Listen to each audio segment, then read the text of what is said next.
Hola amigos.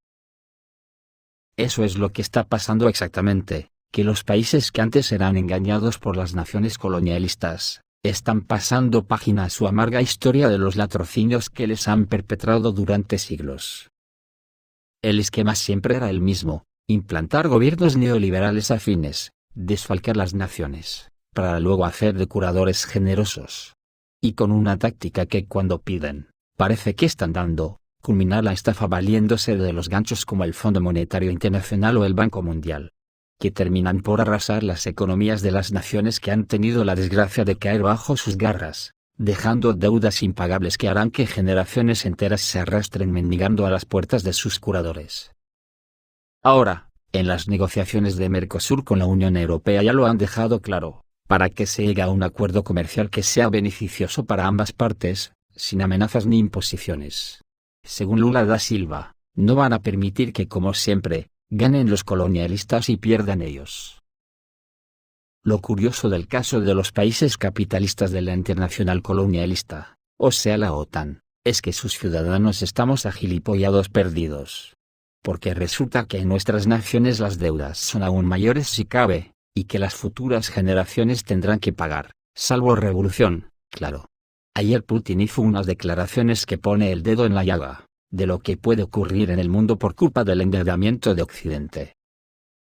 Putin advierte una crisis mundial ante la acumulación descontrolada de deudas por países desarrollados. El mandatario ruso aseguró que la nación euroasiática seguirá resistiendo con firmeza frente a las sanciones occidentales.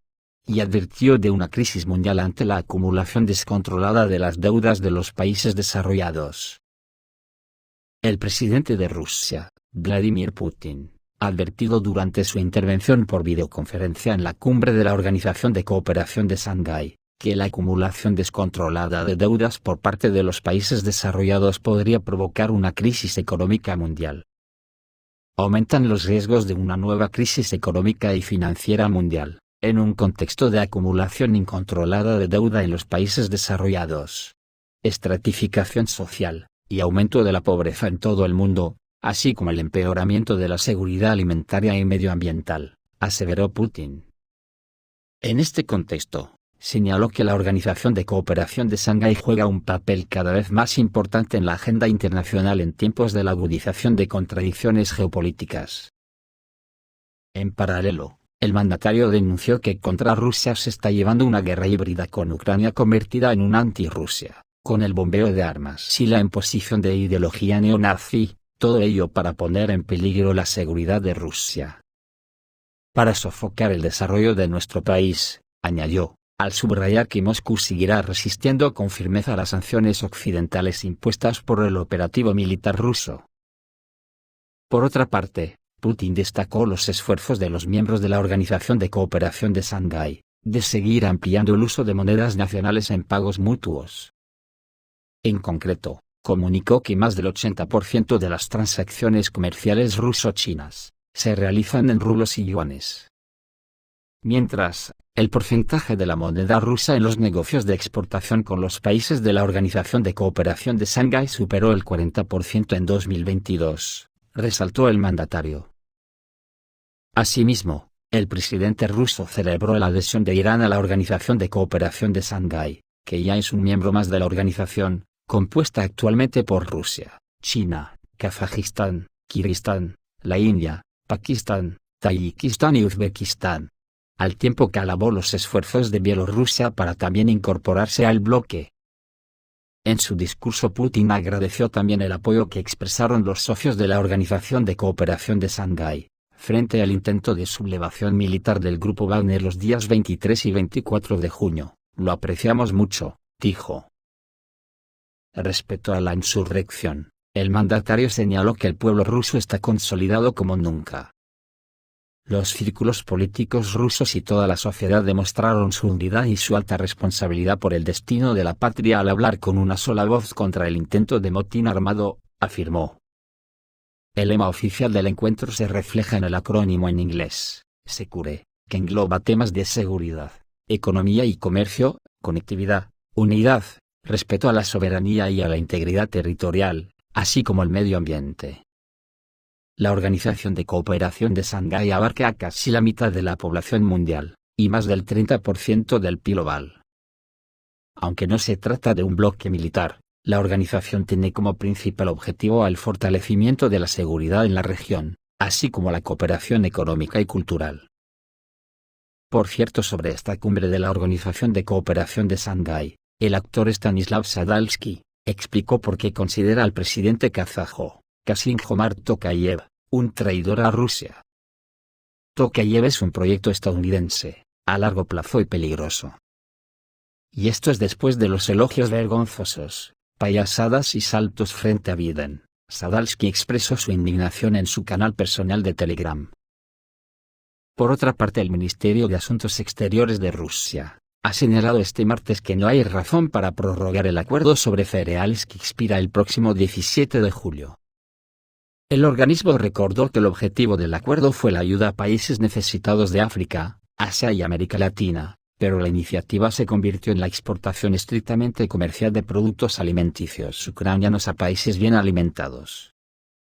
Según la Cancillería rusa, de los 32,6 millones de toneladas de cereales exportados desde el 1 de agosto de 2022 desde los puertos de Odessa, Chernomorsk y Yuzhny, la mayor parte 26,12 millones de toneladas, es decir, el 81%, se destinó a países de renta alta y media alta, mientras que los estados más pobres solo recibieron 862.086 toneladas, es decir, el 2,6% del cargamento.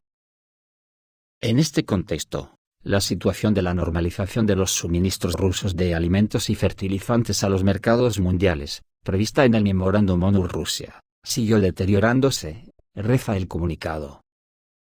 El ministerio también denunció que nunca se cumplieron las 5 tareas sistémicas: reconectar el banco ruso Roselkhozbank al sistema SWIFT, reanudar los suministros a Rusia de maquinaria agrícola y piezas de repuesto, levantar las restricciones sobre seguros de transporte marítimo y acceso a los puertos para los cargueros rusos, reanudar los suministros de amoníaco por la tubería Tolyatti-Odessa, y descongelar las cuentas y actividades financieras de las empresas rusas de fertilizantes. La portavoz de la Cancillería rusa, María Zakharova, afirmó que la idea de la Unión Europea de crear una sucursal de Roselkhozbank para conectarla a SWIFT como parte del acuerdo de cereales es a sabiendas un fracaso. Los aspectos prácticos, como el hecho de que se tarden largos meses en abrir una sucursal bancaria, que se tarden otros 3 meses en establecer el SWIFT, y que las desconexiones se produzcan en cuestión de minutos, queden fuera de la ecuación, indicó. Agregando que a cambio de todo esto, Rusia debe ahora aceptar la prórroga del acuerdo. En estas circunstancias, está claro que no hay base para la continuación de la iniciativa del Mar Negro, que expira el 17 de julio, lamentó la institución, al tiempo que aseguró que la parte rusa sigue abordando sus obligaciones como parte del acuerdo de buena fe y con responsabilidad, haciendo los esfuerzos necesarios, en estricto cumplimiento de las normas de procedimiento, para permitir que todos los buques participantes completen con éxito su misión y abandonen el Mar Negro antes de su fecha de expiración. Por su parte, en América Latina, en víspera de la firma de la cumbre presidencial del Mercosur, en Puerto Iguazú, el mandatario de Brasil, Luiz Inácio Lula da Silva, adelantó que el bloque preparará una respuesta conjunta a la Unión Europea, para que se llegue a un acuerdo comercial que sea beneficioso para ambas partes, sin amenazas ni imposiciones. Con una agenda que tiene entre sus prioridades el postergado acuerdo con la Unión Europea, que a pesar de haber sido firmado en 2019, todavía no ha sido implementado. La rúbrica del pacto también ha quedado en el aire, especialmente por las condiciones que el bloque europeo quiere imponer a sus socios para cerrarlo. Vamos a Bruselas a discutir con la Unión Europea y los países de América Latina, y necesitamos tener una respuesta de lo que queremos para consolidar el acuerdo. Queremos hacer una política de ganar-ganar, no queremos hacer una política en la que ellos ganen y nosotros perdamos, dijo en declaraciones citadas por G1. Por su parte, Luis Arce insta a Mercosur a reducir la dependencia del dólar y fortalecer la FOS con China. El mandatario boliviano recalcó que no habrá soberanía plena si no logramos una independencia económica. El presidente de Bolivia, Luis Arce, exhortó este martes a los países miembros del Mercado Común del Sur a reducir la dependencia del dólar como mecanismos de supervivencia, en medio de una crisis estructural del capitalismo. Durante la apertura en Argentina de la 62 Cumbre de Jefes y Jefas de Estado del Mercosur y Estados Asociados, Arce se manifestó en representación de Bolivia, país que se encuentra en proceso de adhesión al bloque suramericano. El pueblo boliviano tiene una vocación integradora. Consideramos que la adhesión de Bolivia al Mercosur representa una oportunidad única para fortalecer la integración, ampliar el comercio y la cooperación regional, apuntó. En ese sentido, reiteró su llamado a una mayor integración y cooperación regional para reducir la dependencia del dólar estadounidense y de esa forma diversificar las relaciones económicas y comerciales del bloque. El Mercosur tiene las fronteras más extensas de América Latina. Debemos articular nuestros esfuerzos en la frontera para promover el comercio, afirmó el mandatario.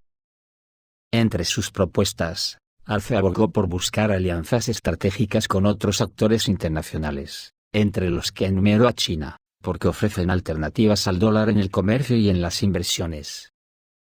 De hecho, resaltó la valía de otros organismos, como los BRICS, que se proyectan como espacios de construcción de un nuevo orden económico mundial. Además, Arce llamó a promover el uso de las monedas locales a nivel regional en las transacciones internacionales para que se efectúe de manera directa entre los países de la zona. No hay soberanía política plena si no logramos una independencia económica, subrayó. El presidente boliviano se refirió a la importancia de cada una de las naciones suramericanas, especialmente de su país, que posee una de las mayores reservas de litio. No es casualidad que cierto comando del sur nos tenga en la mira. Tenemos muchos recursos que despiertan codicia de quienes siempre se han llevado todo sin dejarnos nada, dijo Arce. Y el argentino Alberto Fernández responsabiliza a la Unión Europea de falta de consenso para firmar el acuerdo con Mercosur. En la inauguración de la cumbre, el mandatario argentino aseveró que la Unión Europea adolece de vocación de trabajo para llegar a un pacto beneficioso para ambas partes, y responsabiliza a Europa de falta de consenso para firma del acuerdo con Mercosur. De todas formas, estas declaraciones de los mandatarios latinoamericanos no servirán de mucho, si no van acompañadas de hechos, como el que ha tenido Argentina recientemente, que ha pagado la deuda al Fondo Monetario Internacional, en yuanes chinos.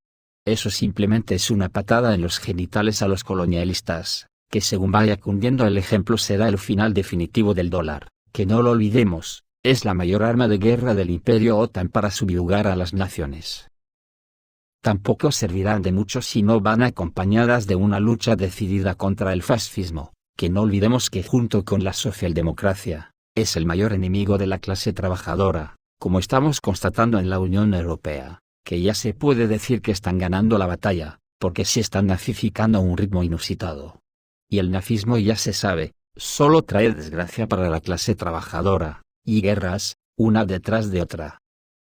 Por eso los pueblos nos tenemos que preparar con decisión, para afrontar el futuro posterior a la caída definitiva del capitalismo que está dejando el planeta sembrado de miles de millones de seres humanos tirados en las aceras como si fuésemos basura.